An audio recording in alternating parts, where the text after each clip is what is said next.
Come on in if you're on.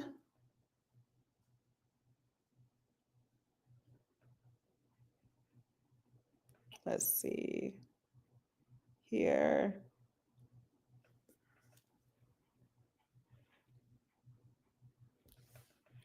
All right, Instagram, Facebook, YouTube. It's me, Naja Young, and I'm here right now to talk about sinners. We're going to give people just a moment to come on and get in.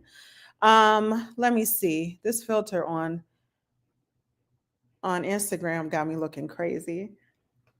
Skin looks good. Iya Loriwa, Alafia, Iya. I'm glad you joined. All right, we're going to go ahead and jump into it in just a moment. I'm going to go ahead and send this link to people. Give me 1 second. Let me let these people in my house. Come on in, everybody.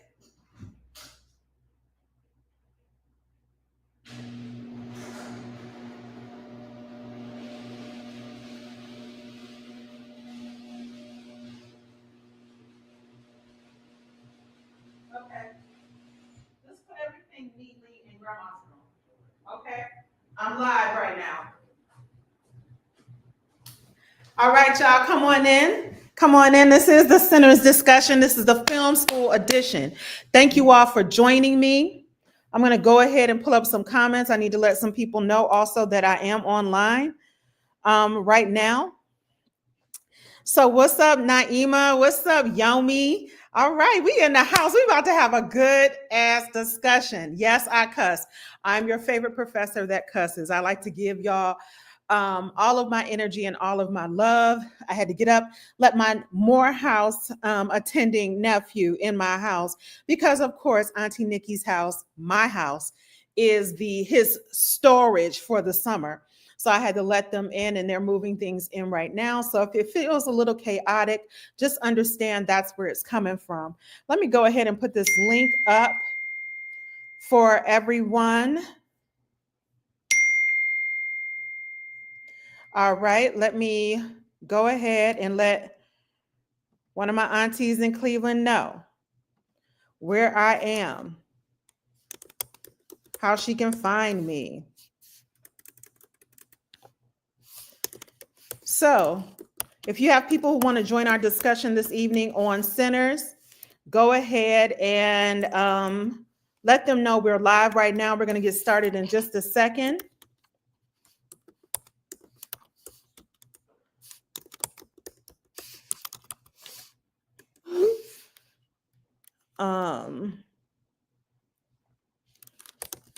And I'm going to give her this Facebook link as well. Thank you all for joining me. I'm so excited to be discussing sinners this evening. I have a whole lot of stuff I want to say. Okay. All right. So I'm going to copy this link. All right. And now I'm going to share it on my other Facebook page. So this evening's discussion will be about sinners.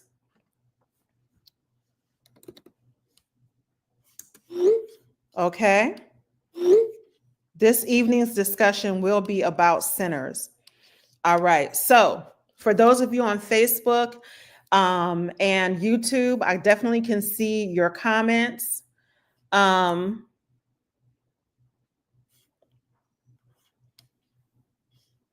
all right, I'm just moving other things around my screen so that I can see exactly where I am. Now, I will be putting comments on the screen. What's up? My cousin Saria Antoinette is in the building. So we got Indianapolis, New York, Cleveland, and Atlanta in the building right now so far. Those of you who are on right now, do me a favor, hit the share button on all your social media. Hit the share button. Let people know we out here, okay? We doing the damn thing. All right.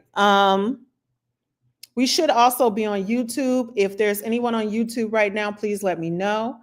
Let me see. I'll see if I can check YouTube. Again, tonight we're going to be talking about sinners, and this will be the film school edition. So, all right, I see that I am live on there. All right. So this is the film school edition. And when I say it's the film school edition, here's what it means. It means that we're going to be going a little bit deeper than just your regular commentary. okay, where we're just going to be saying, I like the movie, it was good, it was bad. Now, there's nothing wrong with that, but I want you to know that I'm going to be talking about um, the themes and images present in Sinners. I'm also going to be talking about African cosmology, African cultural retentions. I'm going to also talk about representation of the divine feminine, of Black womanhood, and Black love in films. So that's what we're going to be talking about this evening. I'll also be giving you a little bit of insight into what I believe the meaning of a lot of the things that we see in the film. That we're going to be seeing a lot. Shea Alafia Ni, I'm live, brother. I'm doing a presentation on Sinners. Okay. So that was just one of my younger brothers, who's a Babalawo, coming in and helping his son put stuff into the house, into my house. You know, an auntie's work is never done. All right. So we are live right now. And so we're talking about Sinners. And for those of you who haven't seen Sinners yet, I want you to watch this after you watch Sinners. Okay? Now hold on one second. These people in my house with their shoes on. I'm about to kill people's children. That's all right. Take your shoes off, love. Y'all can come on in. Don't act brand new. This child, come here, students. Come here. Because since y'all all up in my house, all up in my grill. Okay. These are Morehouse and Spelman students right here. You see them all right here. My brother's right there. And these babies are here. Go on ahead and give them. There's Yomi said, where's Baba? Yo, man. I love that Boru. Where you go? Hey. So everyone is here. They're moving stuff in. Help yourselves. T-Shay, wash your hands. You know where things are. Okay. Huh? I have what's there. Those are really good. And there's carrot cake in the carrot cake is in the freezer. You can heat up the carrot cake. Okay. With cream cheese icing, because that's how Auntie Nikki gets down. Okay. Cousin Weedy said, hey, Ade. Hey, Weedy. Okay. All right. And Iya Oloriwa said, hey, my scholars. That's why Iya, that's Obatala. That's she is an Obatala priestess from New York, if I'm not mistaken.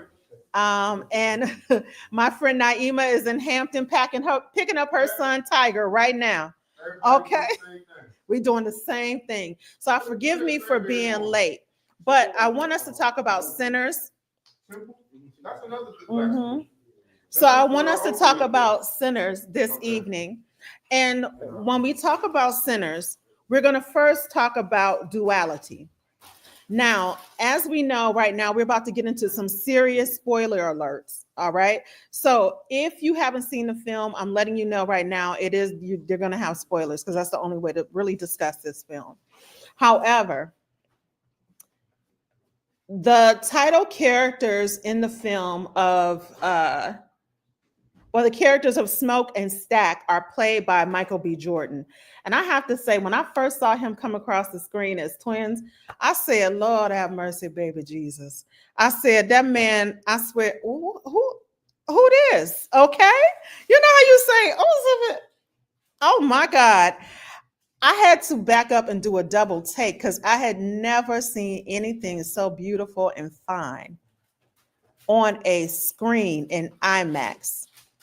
And I'm so serious. I'm so serious. And my friend Shannon and I, hey Shannon, we kind of grabbed it. Woo! Okay. And the student I took to the movies with us, he was like, oh my God. He was looking at us like, what are these old women cackling about? We was like, us, baby. Michael B. Jordan looked good with a T at the end.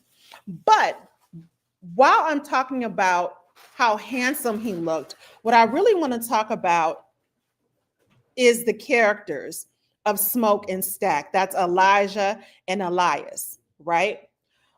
When they entered the scene, and there's a reason why I'm not talking about Simi first, who was Preacher Boy. We're going to get to him.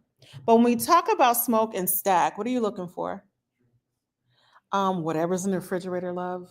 There's nothing. I mean, look, I don't know why they come in my house looking for snacks. Look, I am a single woman who lives alone. Ain't no snacks up in here unless there's some snack. I don't know. So in any case, I want to talk about the duality of man because when we look at Elias and Elijah, who are known as Smoke and Stack, the twins, in the film, they're really two halves of one whole, right? They are a direct reflection of one another, right? Even in their beauty, their physical beauty, and even in their souls, right? They're really two sides of one coin. So when we think about twins in Yoruba cosmology, and I'm going to take it to the Yoruba cosmology because I am a practitioner of traditional Yoruba belief systems, and the Yoruba people are one of the largest ethnic groups in West Africa, mainly located in Nigeria, but you also find them in different countries like Benin, so on and so forth. And in Yoruba cosmology, twins are very significant. As a matter of fact, deities, we have a set of deities that are actually twins. Okay? We have a set of deities that are actually twins, and those twins are called Ibejis, Ibejis, Ibejis. So those Ibejis are deities, and there are many deities in the Yoruba cosmology, but these twins in particular, Taiwo and Kehinde. So what we say is in the Yoruba tradition, the baby that comes out first is actually the youngest. He sends the first one out to taste the world. And then the oldest twin actually comes out last. Okay. And that one is the one who sent the other out to taste the world. And their names are Taiwo and Kehinde. Yes. So when I looked at the twins, Smoke and Stack, that's immediately what came to mind for me. Remember, you are going to experience films through your own frame of reference, through your own cultural frame of reference. So, and your own spiritual frame of reference. So that's how I saw those twins when I immediately saw them. Now, in Western culture, particularly African American culture, we look at twins as something special, even today. Right? Whenever you know twins, we don't even sometimes know which twin is which, especially when they are identical twins. We just call them what, y'all? Twin. Hey, Dana. Yes, in blue and red. Yes, right. E.R. Oloriwa beat me to it. The twins have on blue and red in the film, and I'm going to show the comments as they come up. If you're on Facebook and YouTube, you will be able to see the comments on those pages. If you're on Instagram, you'll be able to see it there. So when we talk about the significance of the colors, so we can look back at the colors that the twins wore. Smoke wore blue, Stack wore red. Now, the Ibejis also have colors, right?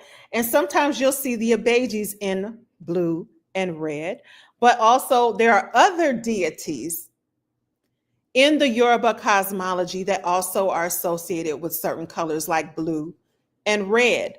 So when I think of blue, I think of Yemaya, okay, which is a female deity that is more associated with things like the ocean, motherhood, mother wit, and wisdom. And then when I think of red, immediately what comes to mind is Shango, Kawo Kabiesi. So we have Shango, but also Alegwa, who's known as the deity of the crossroads or the trickster. He wears red as well. And when we think about the character of Stack, Stack was sort of more of the trickster, whereas Smoke was more serious. He was about his paper, about his business, right? Yeah, Lori, well, please don't hush. I want you to definitely contribute to the conversation. So when we think of Smoke and Stack, we think of when I think of Smoke and Stack, I think of them um, framed by my experiences with the Yoruba cosmology. Okay. One was a trickster, one was more serious about his paper, and always, he said, took care of and watched his brother's back. Okay. Remember, Smoke is the one who killed his father because his father almost beat Stack to death. Okay. Now, when we look at these twins and we look at them through the Yoruba cosmology, Ibejis or twins are very, very significant. But you have to know that twins are also, how can I say this? The way that twins came into the world in Yoruba cosmology, they didn't really want to come here. So the woman who kept having twins in the Apataki, or the sacred story that I'm thinking of, they ended up having to do a sacrifice so that those twins would come into the world and live in this world. And I'm really heavily how can I say this? This is an overview, a serious overview, because the stories get a lot deeper.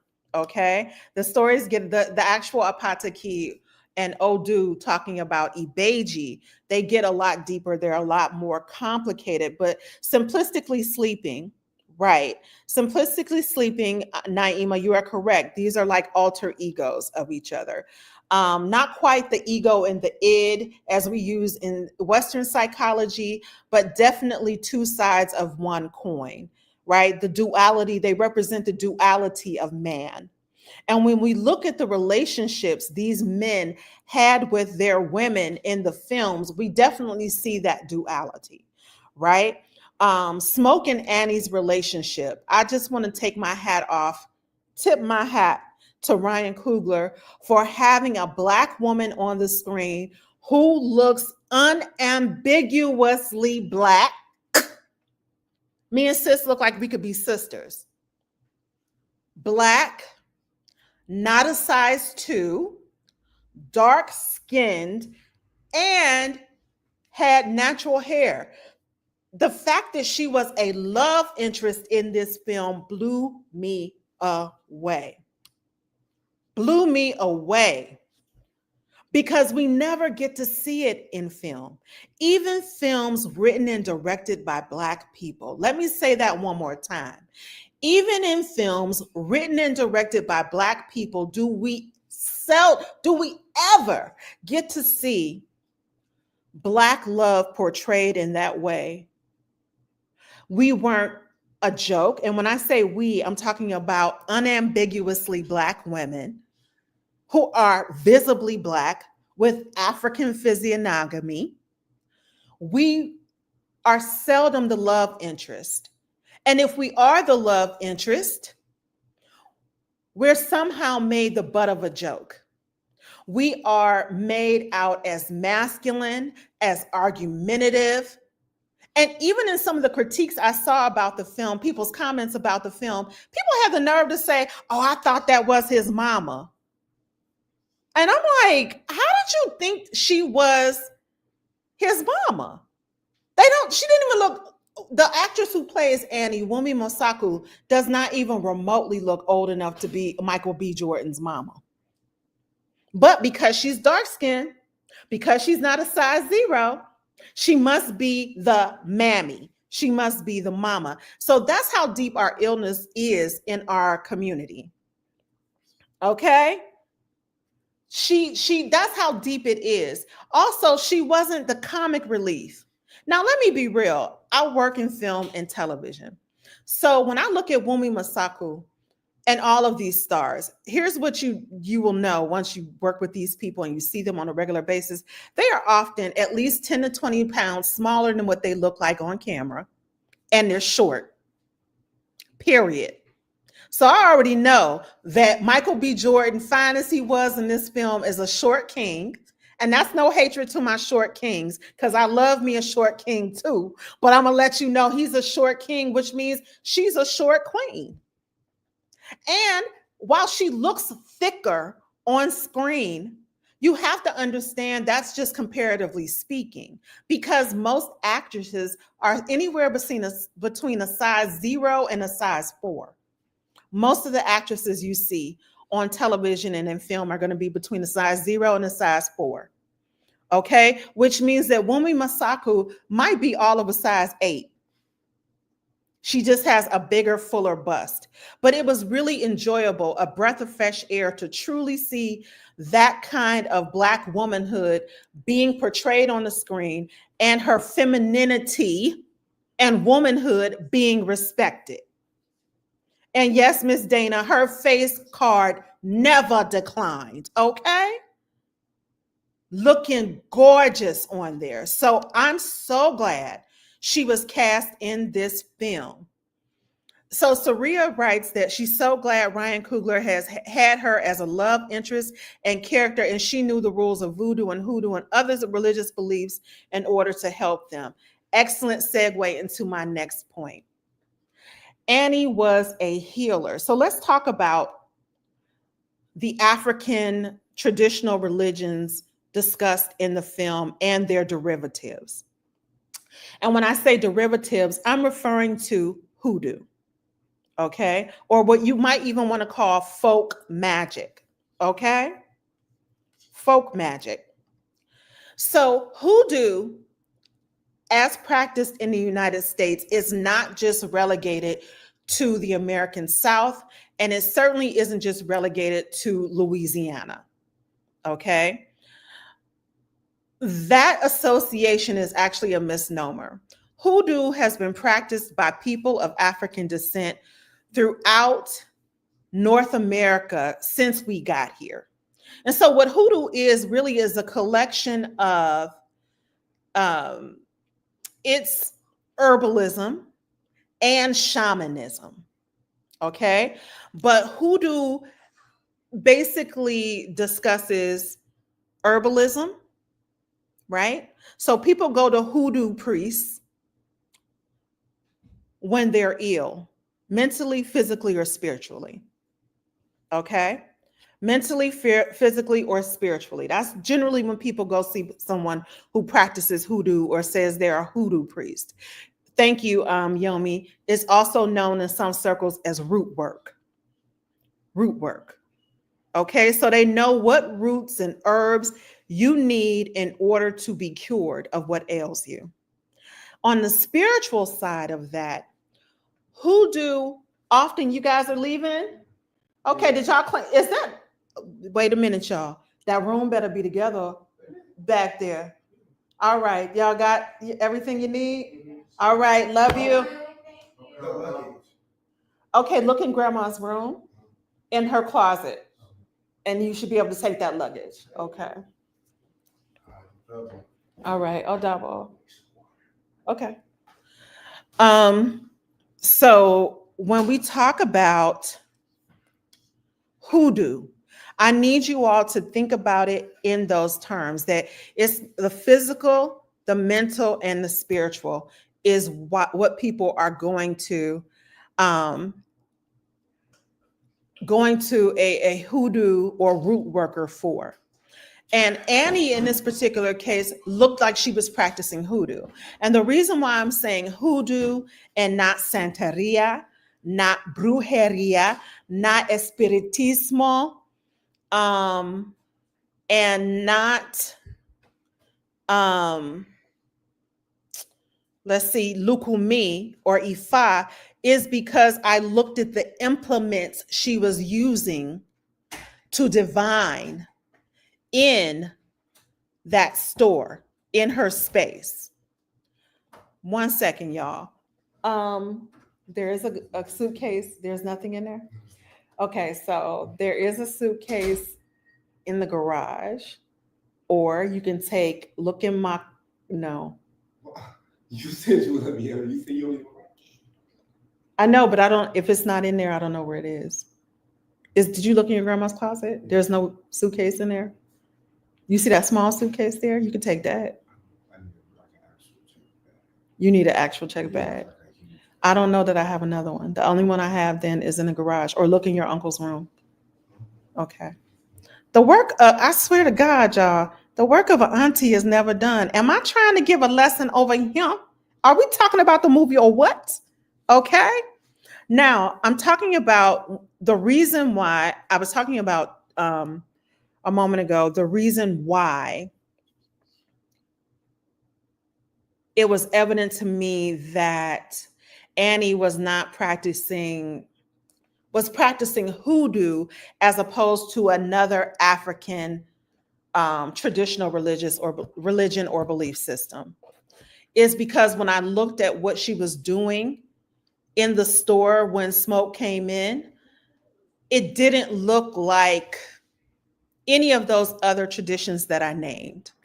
And Santeria, Ifa, Lukumi, Isheshe, all of those things are, yes, Dana, that is my Morehouse man. The suitcase combo is driving me nuts. But she lit candles and she had given Smoke a mojo bag, okay? A mojo bag to wear for protection. In a lot of African traditional religions or belief systems, I am accustomed to seeing people give other people, and when I say people, I'm talking about priests or spiritualists, give their clients or their godchildren implements that have been blessed that you are required to keep on your person for your protection. Okay. Now, I am raised in the African traditional belief system based on the traditional beliefs of the Yoruba people of Nigeria. In the Lukumi system, which is a system that comes from Nigeria and the Yoruba people, but was brought to the New World when our enslaved ancestors were brought over. And so you see me wearing these beads. These are ilekes, okay?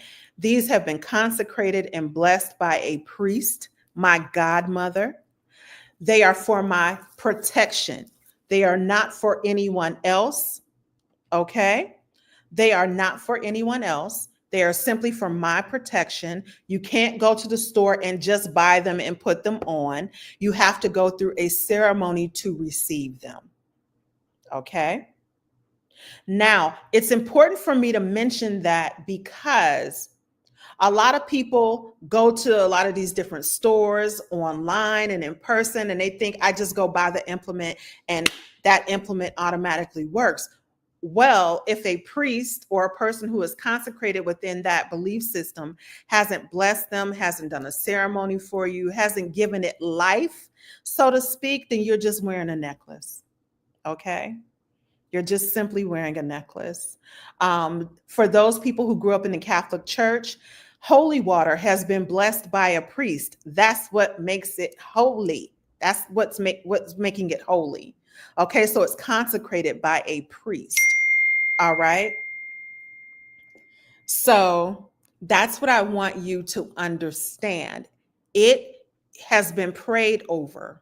Okay. It's not something you just go pick up and buy. And in different cultures, in different African cultures, different implements are given to different people. So if you see another person walking around with beads on, if they don't look exactly kind of like mine, it's not to say, I can't say that those are ilekes. You might see someone like Smoke wearing a mojo bag, okay? And that mojo bag has been consecrated and prayed over. Depending on what African-based religious system you are in, different things can be in that mojo bag. But all of it is there to protect you. And that's not to say in these belief systems that you cannot be Christian. Because for many people on the continent and here in the New World, they ascribe to both. They ascribe to both. And it's not that, and it's because that's just what they do in their lineage, in their family. So E.L. Laurie writes, those traditions only took root where Catholicism existed. As the U.S. being a Protestant country, our ancestors developed hoodoo. Very true. So where you had places like Cuba, Brazil, Haiti, places like that were predominantly colonized by Catholic people, right? You get a different variation of these, or a derivative of this of these various African traditional belief systems. And where it was Protestant, you get something different. So what I want you to understand too is America was not a Catholic-based country. It was Protestant. That's why they came to the United States and when I say they, I'm talking about Europeans, came to the United States to practice their religious freedom. Okay. Without the tyranny of the Church of England or Catholicism. So these are Protestants, Protestants. Get it? Okay, got you. All right. So America was founded by Protestants. Here in the United States, we African people were not a majority, as we were also in other parts of the New World. In Cuba and in Brazil in particular, all throughout those plantations where enslaved Africans were brought, we were primarily the majority population.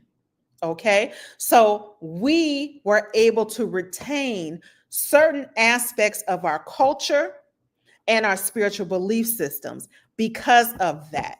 And because there may have also been more people of our ethnicity or tribe who were there. So we were able to go ahead and again, retain more of our traditional belief systems, but we also learned to hide them.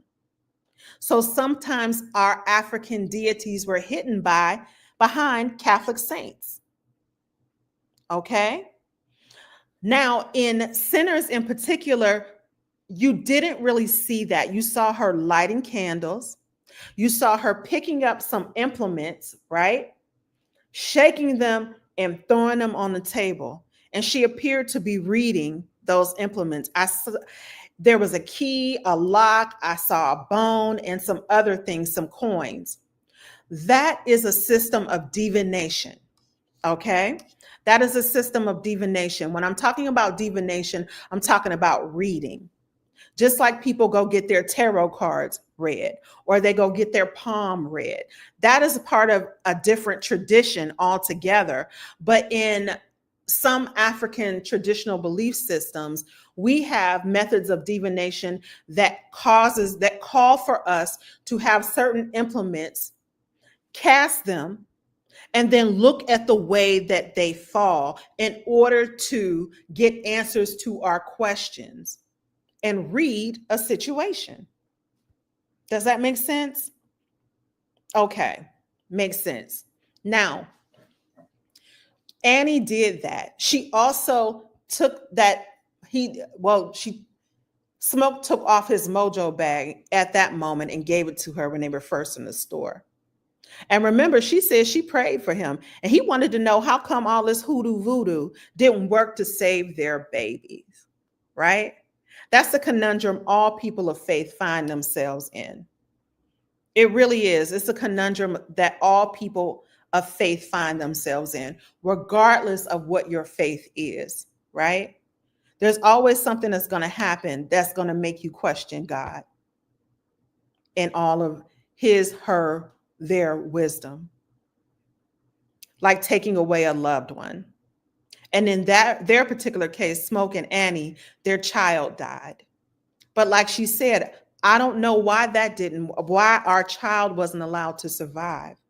But what I do know is that I prayed for you and your brother. And I know she said she knew her prayers were the reason why he was standing there. Because out there, honey, he was out there living life, okay? Doing all kind of stuff, all right? And so that is a hoodoo-based divination. Now, again, hoodoo as a religion embraces traditional African cosmologies like the Yoruba. It can also embrace Christianity. I've seen many a person in the church, specifically sanctified churches, read people with a Bible or use the Bible for divination. Or they may tell you to say these Bible verses so many times, or say Psalms, this particular Psalm, in order to help you mentally or spiritually. I've only ever seen that in Catholicism and in sanctified Black churches. Okay. When you do the rosary, when you say the rosary in Catholicism, what do you think you're saying it for? It's an act of contrition. Okay. That rosary is something that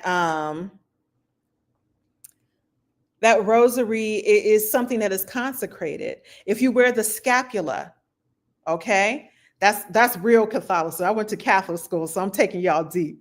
But even with my Black African self, whose parents were Black revolutionary militant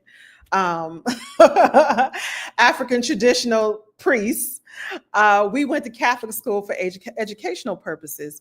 And my parents didn't have a problem with us wearing a scapula or having a rosary, because we were not praying to a white God. They had done their due diligence. We were praying to God, and we saw that as being a part of God, the overall view of God, if that makes sense. Yes, and my cousin says she remembers going with me at times, okay? Now, E.R. Loriwa says Psalms ain't nothing but ebos. That's true. So what an ebo is a sacrifice. So when they tell you read Psalms, yea, though I walk through the valley of the shadow of death, I shall fear no evil. That's a prayer. And when they tell you to say this psalm so many times, that is a sacrifice. Saying the rosary 5, 6, 7, 8 times after you go to confession is a sacrifice. And in hoodoo and voodoo and lukumi and santeria, these things are African-derived, African traditional belief systems. We believe in doing sacrifices as well, but we believe in doing them sometimes with animals, animal sacrifice, and sometimes with doing other things. Sometimes your ebo might have to be, you might have to go feed 500 or 600 people. Not 600, I'm exaggerating, of course, but you have to go and do those things. It calls for you to make a sacrifice, and those sacrifices can be animal sacrifice, but they can be a lot of other sacrifices as well. Now, I understand that some of our Christian brothers and sisters had a problem with hoodoo being in centers. But the interesting thing is, and they're telling people it's blasphemy. And I'm like, my thing is how can it be blasphemy when you didn't see them praying to any other deity? And in hoodoo, you can pray to Jesus Christ and still practice hoodoo, because remember, it's just root work. It's here to help you. A lot of hoodoo spiritual healers and leaders, priests, consider themselves endowed by God as an intercessor on your behalf. Okay? So when my Christian brothers and sisters get all up in arms, baby, I'm like, relax. Think about what you're saying. Sometimes logic has to come into view. Sometimes we have to be logical, people. It's not blasphemy. As Lori West says, she says she's a recovering Catholic, and this made it easier for her to be initiated as a priestess in the Lukumi tradition, based on the Yoruba traditional belief system, because she had been lighting candles and praying to saints all of her life. Okay? And yes, thank you, Saria. There were animal sacrifices in the Bible too. Okay? So we really have to stop and start to use some logic. Also, we as a people of African descent here and elsewhere have got to stop being afraid of our traditional belief systems. Anything that tells you that anything your ancestors did in relationship to God and spirituality, anybody telling you that that's bad or evil, they really you need to, they sus. I can't even put it in a more professional way. That's sus. Because why would the way your ancestors worshiped be evil? Why? Why? It's embarrassing. It really is. It's embarrassing. But more so, and it's embarrassing because I feel like every other people in the world get to worship in the way that their ancestors worship and do so freely. Okay? When you go into a nail shop and they have a Buddha there and they've got incense and oranges, that's their spirituality being practiced right there. But if you come into an African shop or a botanica, a shop that has all these spiritual implements in it, and you see a statue and it's got candles and it's got some offering of fruit or whatever in front of it, the first thing we do is start backing out the door as African people. Ooh, that's devil worship. Why? No, I'm here to tell you that in a lot of the African traditional belief systems that I've studied, read about, am familiar with, there is no devil. Man is in control of their fate. You do something evil, the devil didn't make you do it, sweetheart, you did. And you have to atone for that. Period. Okay? There is no devil. And even in the Yoruba cosmology, in the translation of the Bible in the 1800s into Yoruba, when they were translating, a Yoruba man, an African man actually translated the Bible into Yoruba for Yoruba people, for white missionaries.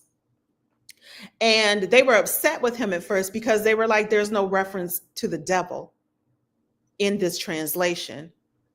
And they said there has to be a devil. So that's how Eshu became the devil. Just so you know. That's how the Eshu became the devil in Yoruba cosmology. But in traditional Yoruba cosmology, there is no devil. And again, I'm using my frame of reference. Yeah, thank you, Shannon, for rejecting opinions of social media scholars who call the film demonic. If that film is demonic, then any film, any horror film is demonic. And I'm sure there are some people out there who truly believe that. And you are definitely entitled to believe that, if that's what you believe. But as a scholar of film and television, as a scholar of history, as a pop cultural critic, I don't see anything in this film being demonic. If anything, it was about love, and this film was about community. It was about love, and this film was about community. So I'm going to get off the spiritual religious tip now, and we're going to move on to love and community. This film takes place in Mississippi.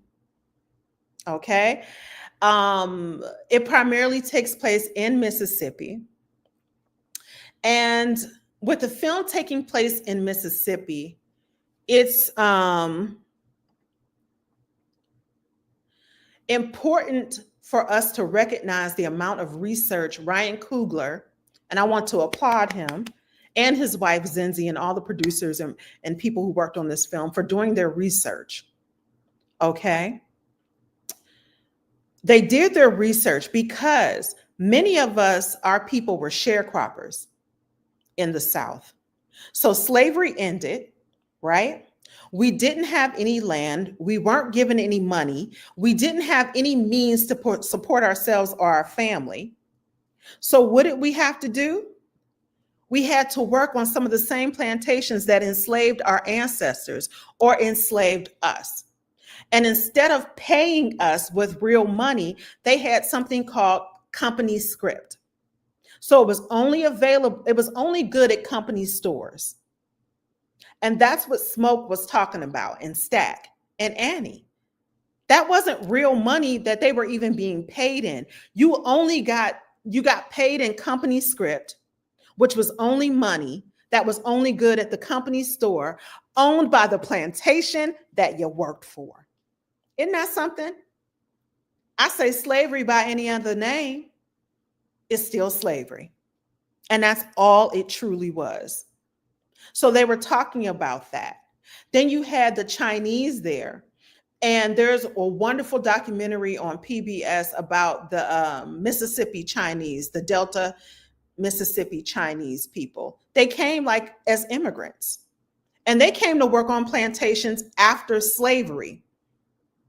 Okay. And then when they realized, oh, this manual labor, this isn't for us, we're not being treated well, they were able to pool their monies, buy property and buy stores. Okay. And many of these stores were in Black neighborhoods. They extended credit to Black people. Now, that's not to say that all Chinese people treated Black people fairly. But what we do know for a fact is that Chinese people were not seen as equal as white people. And in many cases, they had to start Chinese schools for Chinese children because they weren't allowed to go to white schools with white children. And then they didn't want their children going to the Black schools either. So they actually had to sue the state so that Chinese students could eventually go to white schools with white children, but they were also not seen as white. So they were able to operate in a very gray space. Okay. Serve white customers in some areas, serve Black customers in other areas.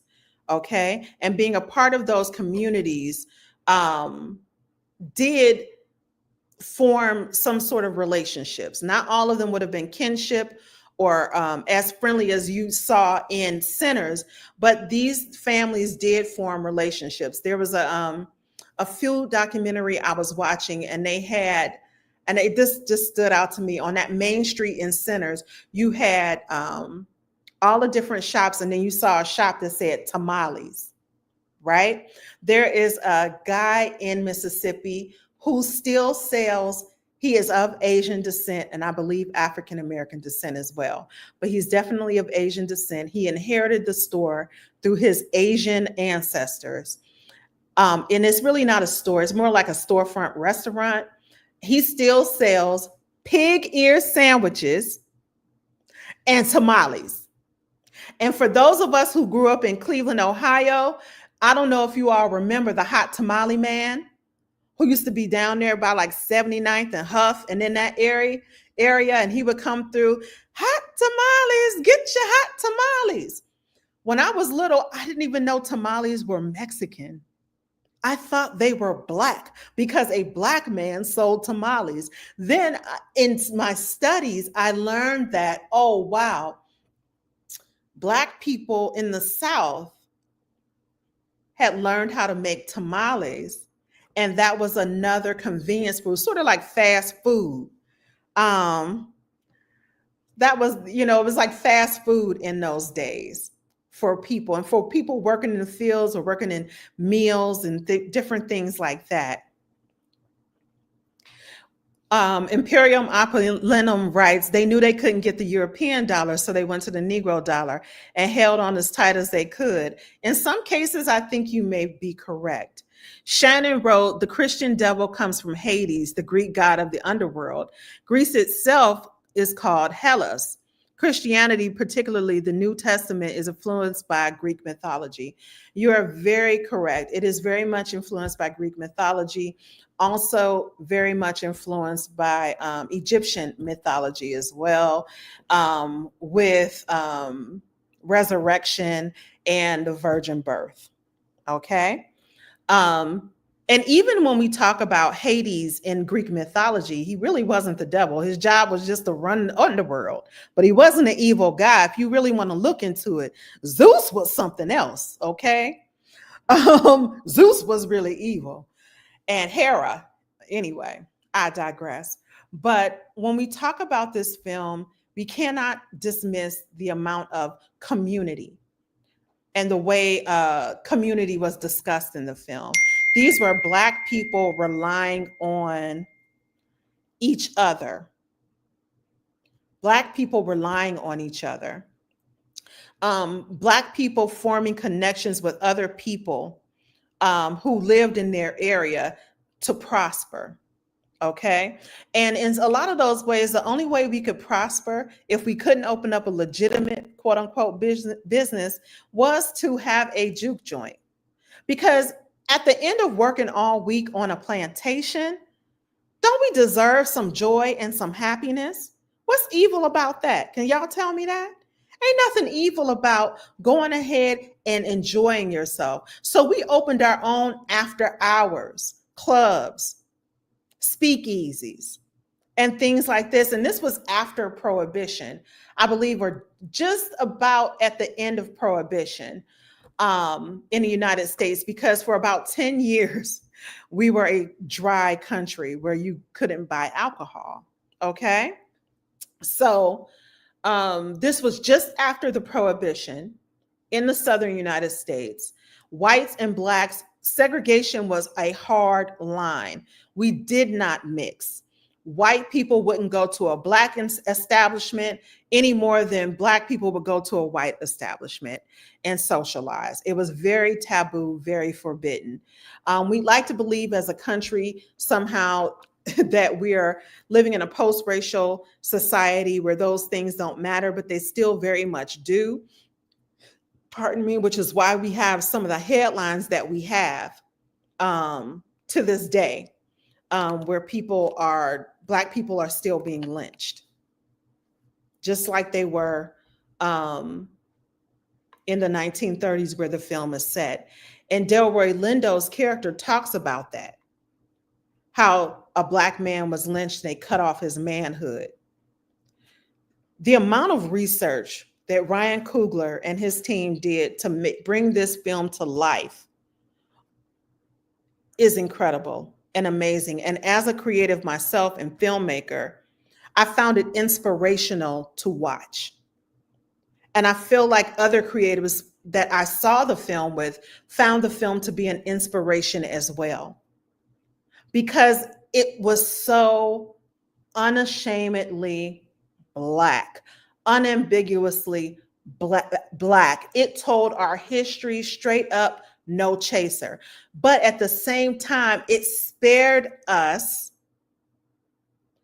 from having to see it at its most brutal. Because as a filmmaker, he could have chosen to cut to footage of a lynching, because there are plenty of photographs. You can go and look at them. They're there. Plenty of photographs of lynched Black men and women and children that you can look at with throngs of white people around them celebrating. Him choosing not to put the image there, but using the audio cues, because if you were paying attention when Delroy Lindo was telling the story, you heard people screaming, you heard gunshots, you heard horses. He gave us the audio, but he didn't give us the visual. so we could concentrate on his words and not be distracted by the image coming in front of us. Also, because when you show the image, you have people who are sick and they get off by seeing images of Black people tortured and killed violently. And that's what a lynching is. So I respect that. And as a filmmaker, that is a choice that you have to make, right? And so in doing that, he let us experience what they experienced, but he also spared us from that pornographic feeling of it. Okay? So it didn't become torture porn, so to speak. And that's a real thing. That's a real thing. It exists today. People, do that all the time in relation to Blacks dying on screen. It's usually gratuitous. It is usually perpetrated by people who are not Black. No, that's not true. Correction. What we normally see in films is we can see Black on Black crime that is absolutely violent and egregious, and Black people dying at the hands of white people in absolutely violent and egregious ways.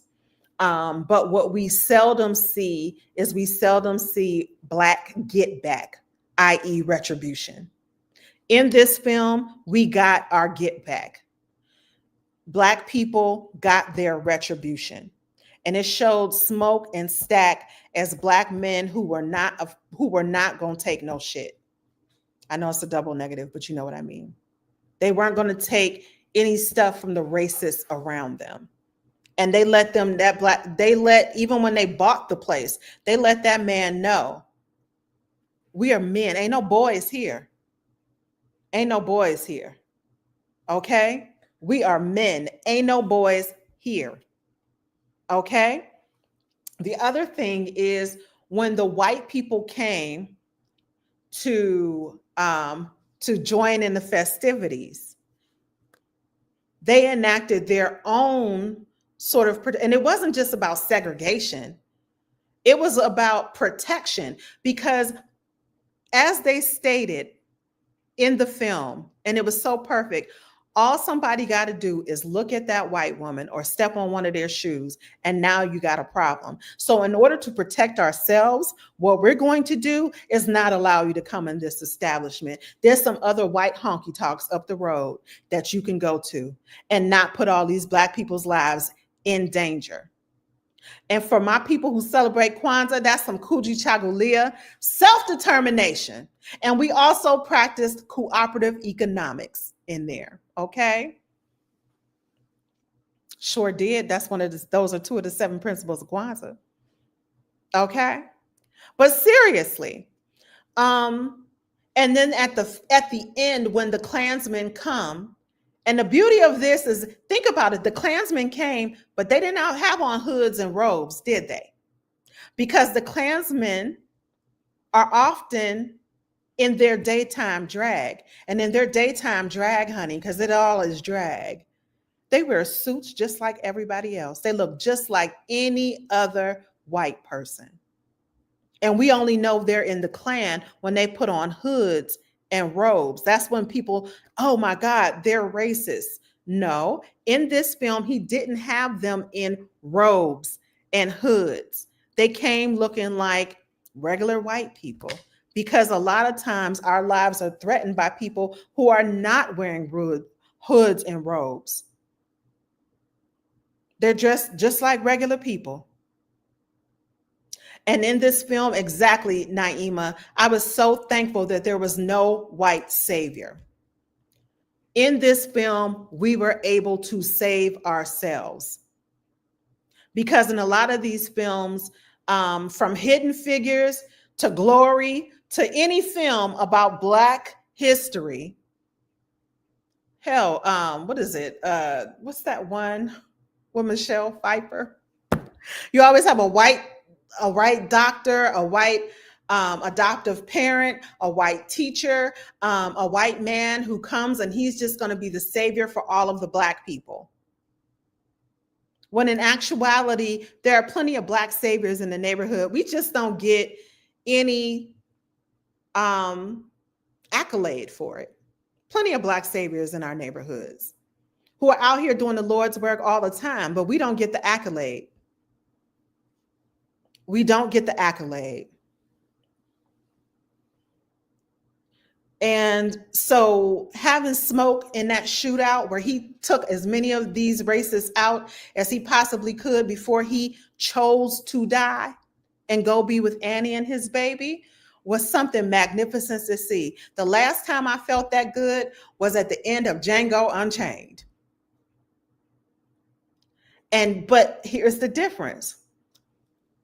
Quentin Tarantino, a white filmmaker, made Django Unchained. He was, quote unquote, allowed to do that with no reprisal. He didn't have internet haters, other Black people, saying that he was racist against white people. There's a Black man on the internet who, you can look him up, I don't even want to say his name, who said that Sinners was the most racist film he ever saw because of that ending scene where Smoke killed all the white racists. Why would he say that? Because in Hollywood films, well, first of all, he's self-loathing. He's self-loathing. And because Hollywood has made it so that Black people don't get to do that in films. Yeah, Black people don't get to do that. He called Sinners a 2025 Birth of a Nation. And when he's referring to Birth of a Nation, he's talking about D.W. Griffith's Birth of a Nation, which was a very overtly racist film. And just for people who don't know, D.W. Griffith's father was a Confederate soldier. And Birth of a Nation was also based on a book. Okay, the film in and of itself, I'm gonna tell you, I've taught about this film and it was the first quote unquote Hollywood blockbuster. But I mean, they even showed this film, Birth of a Nation, in the White House. That's the Birth of a Nation we're talking about. And he actually likened Sinners to that film, which had Black people in blackface, raping white women, doing it had white people in blackface portraying Black people and making us Black people look like we were just rapist vagabonds and all of this shit. Yeah, that's what this sports commentator, Black man, said that Sinners was like. You have some very sick people out here. Very sick people, very sick individuals. Okay? So, in this film, we have our Black retribution, which is something we seldom see in a film coming from Hollywood. Okay. And just as of today, just so you know, I read that box office receipts, this is the highest grossing, I think, horror film of 2025, and it grossed $230 million. I myself went to see it twice, so I know I was a part of that number. Okay. This film is a horror film, but it's unlike any other horror film in that, yes, we have some gory scenes, but it wasn't about being gory. It wasn't for the stunts we saw weren't stunts for stunt's sake. It wasn't killing for killing's sake. Everything had a meaning in the film. So when we talk about our Irish vampire who comes, this Irish vampire comes because he feels Simi's power, the spirituality, the connection in his voice, and he wants to be a part of that. That's one of my favorite scenes, is that generation scenes where you have all of us, past, present, and future, dancing at the same time in that juke joint. Because when we are having a good time, when we are singing our songs, that is what is happening, right? We pour out a little liquor for our dead homies or our ancestors. We might make a plate for our ancestors, set it to the side, and then we party. And then think about it. The roof in that juke joint looked like it was set on fire. Why? Because don't we chant at parties? The roof, the roof, the roof is on fire. We don't need no water. Let that motherfucker burn, right? Burn, motherfucker, burn. That's what we used to say. And especially back in the day, young folks don't know about that. They don't know nothing about that. Okay? Young folks don't know nothing about that, but that's literally what it was, right? That's literally what it was. The roof was set on fire, and we had the past, present, and future all together, dancing and praising. And music and dance is a form of praise. We know that. We know that. And that's what that scene symbolized. It's a form of praise, and that attracts good spirits and bad spirits. Just like we know, we'll be at the club, everything is going fine, we having a good time, and then something just jump on somebody. Did you step on my shoe? Violence can erupt. Why? Because all those spirits and energies and entities are attracted to that good time too. And all spirits and entities ain't good. Hence the vampire who was attracted to that, who wanted him to be a part, who wanted Simi to be a part of his family. He was jealous. He wanted him to be a part of his family. He wanted to feel those stories. He wanted to be a part of that connection.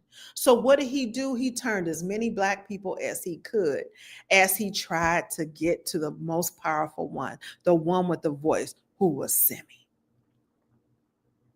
It was Simi. And he just knew once he turned Stack, they just knew Smoke and Annie would fall in line. But Smoke and Annie, no, honey, they held the line. Oh, no, no, no. Annie said, promise me if I turn into that. And I believe when she was doing her divination in that bar and she read them things and she looked at Smoke and said, look, if I turn into one of them, I want you to promise me you will kill me because I got somebody waiting for me on the other side. And you do too. Talking about their child. Okay? And Smoke at the time, he said, what them bones say? Right? She saw it. She saw it. Okay? And that's why she had to tell him that, because as soon as Stack could, he jumped on Annie because he knew if he turned his brother's woman, his brother would want to be with his woman. That's because Smoke and Annie had that real love. They had a traditional love. They had a bind that could not be broken. And they recognized that. Okay? Now, when we look at the vampire was attracted to our power and tried to co-opt our power for their own means.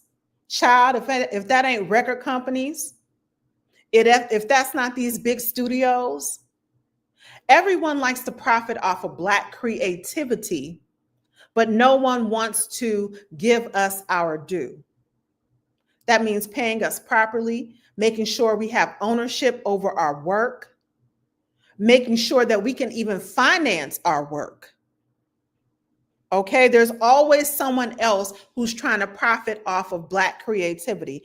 Everybody loves a Black song and the blues, but don't nobody really want to be Black. It's not like that vampire wanted to be Black. No, he just wanted to capitalize off of Simi's talent. Okay? That's all he wanted to do was capitalize off of Simi's talent. Shannon writes, I was thinking that juke joint became the Pink.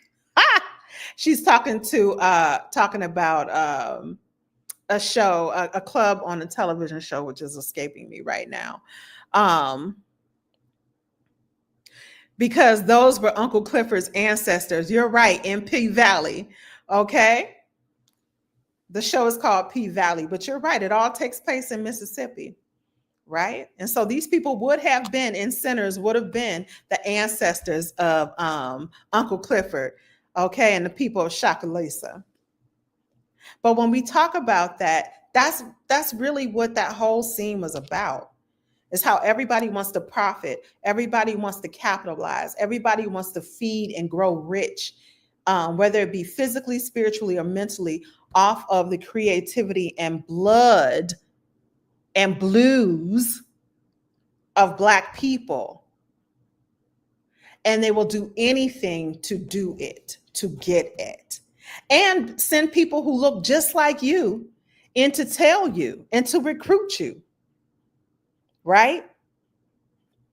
So everything that is discussed in the film is about these types of things. It's historical themes and images. It's about representation.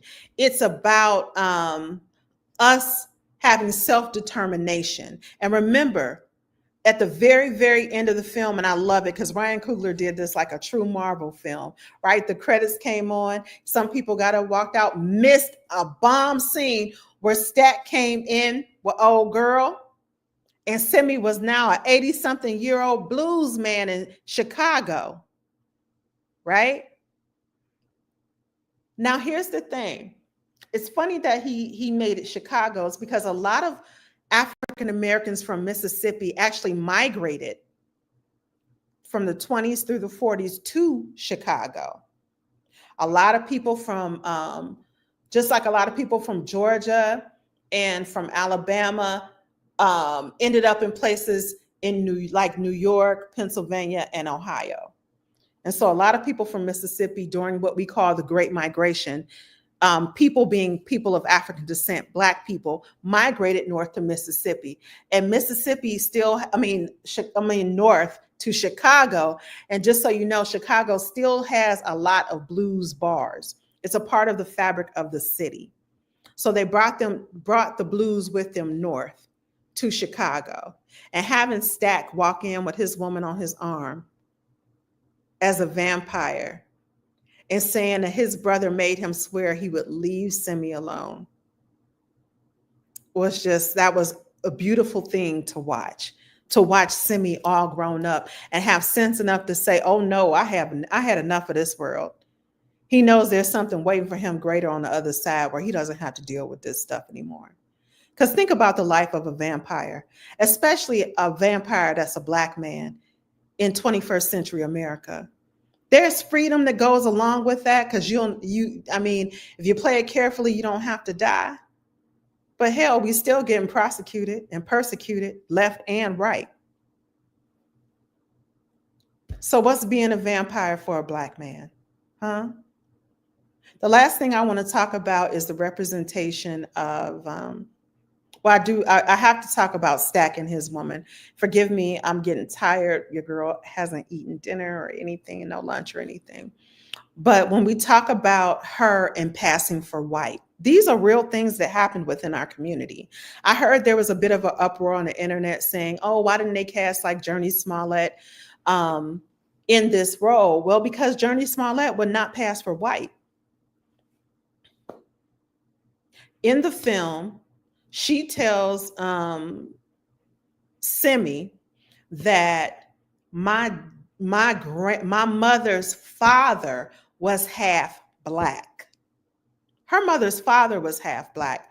At best, she was what they call a quadroon or octoroon, which means she was only about 1/8 African American or of African descent.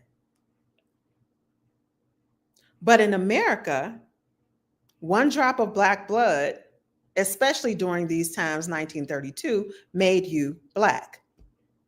And as long as somebody knew you had Black blood, you still had to live your life as a Black person, okay, within white society. Now, the caveat is this: within Black culture, amongst some Black people, light skin was considered the most desirable complexion, as well as straight, or I would say curly hair, and possibly light eyes. Now, the interesting thing I love about this film is you didn't get the feeling that Stack loved her just because she was light skinned.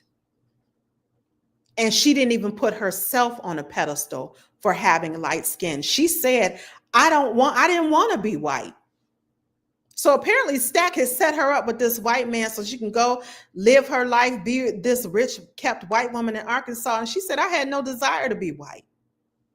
She was quite happy being Black or colored or Negro for that time. And she considered herself a part of their Black community, and Black people had considered her a part of their community. Why? Because our community, it has a multitude of complexions, hair textures, and everything else. And the beautiful thing about this film too is they didn't have nobody fawning over this light-skinned, bright-skinned, damn near white-skinned woman. Yeah, she was his love interest, but it wasn't like people were tripping over themselves to be all over her. And in other films by other Black creators, that is what we see. Can the church say amen one time? That is what we see. Okay?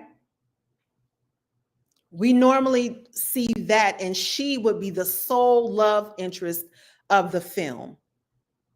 Now, their love in particular was a very immature love in comparison to Annie and Smoke. And I can't even lie, y'all. I ain't even gonna front. And I need to go on ahead and maybe get some therapy about this, because Smoke was like the sexiest thing. Even though Smoke, Michael B. Jordan played Smoke and Stack, Smoke was my man, is my man. Okay? Serious. And I love a serious Black man. Serious. No joke.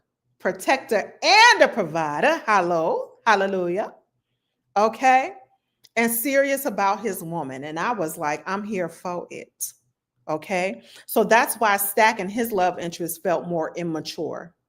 And yes, Haley Steinfeld was perfectly cast. Her real life ancestry definitely matched the character in the film. Okay? So that's why I was like, no, it was perfect casting. Even everybody in their role also felt completely authentic. I believed all those people. I believed all those actors in their roles. Usually I watch a film and I'm like, oh, so-and-so's a weak link. No, all the performances were even. All of the performances were stellar. I believed everybody in their role. And one of the most beautiful scenes in this film, and I promise you I'm going to wrap it up. So if you guys have any more comments, please go ahead and make them right now. I swear to goodness, one of my favorite scenes was at the end when Smoke was dying, and he looks over and he sees Annie in all white with the baby's breath in her hair, and she's holding their baby. And she say, if you put out that cigarette and put that gun down, you can hold her too. I don't want that smoke, Elias, on our baby. And my friend Dele pointed this out. Smoke was Elias's alter ego, his earthly ego, the killer, the gangster, right? But if you put that smoke out, put that cigarette out so the smoke doesn't get on the baby, and then she called him by his government name, Elias, you can hold the baby too. And when he did that, he was able to reach over and grab and hold his child. Remember, that child was on the other side waiting for him. Ah, that's what I call visual poetry. And then a lot of times in Hollywood produced Black films, I will say this, to be fair, in Hollywood produced films, we don't see that kind of storytelling or artistry. I see that a lot in foreign films and in independent films, but rarely, if ever, in Hollywood films. You saw that in something like Daughters of the Dust. You see that in Haile Garima's Sankofa. You see that in a lot of African films that are coming out now. You see that in some Usman Sembene films. I usually see those and see that kind of poetry on the screen where we're weaving the past and the present. I usually see that in foreign films, but not Hollywood-backed films, not films with this kind of budget. You usually don't get that. That generation scene, I can easily imagine a Hollywood exec saying, "We don't need that scene. What's that scene about? We need to cut that. It don't make any sense." Or, "What's this scene at the end? I mean, ain't he dying? He's dead. So now we're seeing her ghost. That doesn't make any sense. Cut it." And the fact that that stayed in there was pure poetry to me as a screenwriter and director. And as a screenwriter and director, I have nothing but respect for Ryan Coogler. I loved Black Panther. I've been a fan of his actually for a while, since before Black Panther. He had a short film, I want to say it was called Seventh and Fig or Seventh and Figueroa, which is about a sex worker on Figueroa in LA. I also want to say, I loved his film Fruitvale Station. And I think that was the first time he worked with Ryan Coogler. And of course, he directed Creed, a Creed film. But I also loved Black Panther and Wakanda Forever. And so I'm excited to see where he goes from Sinners, because I feel like it can only get better. I felt a lot of creatives I talked to, we were all inspired watching the film, and it is awe-inspiring. And you think, oh my God, am I ever going to make something that freaking good? Well, we might, hopefully. You know what, guys? It has been a wonderful thing. Also, last thing, when we think about Smoke and Stack wearing blue and red, you know who also wear blue and red? The Crips and the Bloods. Showing that these are brothers in arms, two sides of one coin. Shout out to LA. Ryan Coogler is always going to reference his LA roots. So that was wonderful. Hey, my phone died, so Instagram is gone already. You all did a wonderful. Me too. I'd want another movie on the Choctaw Vampire Hunters too, Loriwa. I certainly do. You all, I had a wonderful time this evening discussing this. I had to mention that because I'm like, it was not lost on me. I lived in LA for a while. I also lived in a city that wasn't in LA that had a serious gang problem. So I definitely recognized it and saw it for what it was. He always makes these references in his films to LA street culture. So even when we look at Wakanda Forever, the schism, the tension that was felt between the Black Wakandans and the Mexican people that lived under the water. Come on, okay? Yes. Now, if you had a wonderful time, let me just go on ahead and put some stuff on the screen for you all. And say if you are interested in going ahead and checking out my website, I would thoroughly enjoy it. On my website, you'll see a variety of services that I offer as a filmmaker, as a director, writer and director, as a screenwriter. I also work with those people who are authors. I'm just very interested in helping everyone find their voice and find their creativity and expressing their creativity. Those are things that I do. So if you are in need of something like that, if you need a little bit of direction, a little help getting your ideas off the ground, that is what I'm here for. I am Naja Young. I have an MFA in film production from Florida State University. I have a BA in theater arts from Chatham College, which is now Chatham University. And I was a teacher here, a professor here in the Atlanta, Georgia area for the last 10 years. I'm currently an independent business owner. And so Orumila's Daughter is the name of my company. And we offer a variety of creative services for individuals, organizations, and governmental agencies. If you have any questions, you can book a free consultation through that. If you had a good time this evening and you want to support art and artists, feel free to go ahead and hit me on my Cash App. I like to offer classes and offer my services to those people who can't always afford my services. So this kind of offsets that. I also go ahead and put my monies into self-financing my work. You can go to my Facebook page, Instagram, or to my YouTube channel and see all of the various things I've worked on and that I am currently working on. And I also have, yes, I do. I have a lot going on. I have a clothing company called Free Radical, and it's Free Radical .printful. I'm putting it up on the screen. I can't talk and type right now. .me. And this right here, you can go and see some of the merch, the clothing that I offer. So I'm wearing one of my t-shirts right now. It says, "I fight for our children." Okay. And go check out some of the merch there. And again, thank you all for joining us. Thank you for joining me this evening. Please let me know how you felt, what you thought about it. I was rushed. You see, I had a bunch of things going on, people moving stuff into my house. I got to see what this room looks like.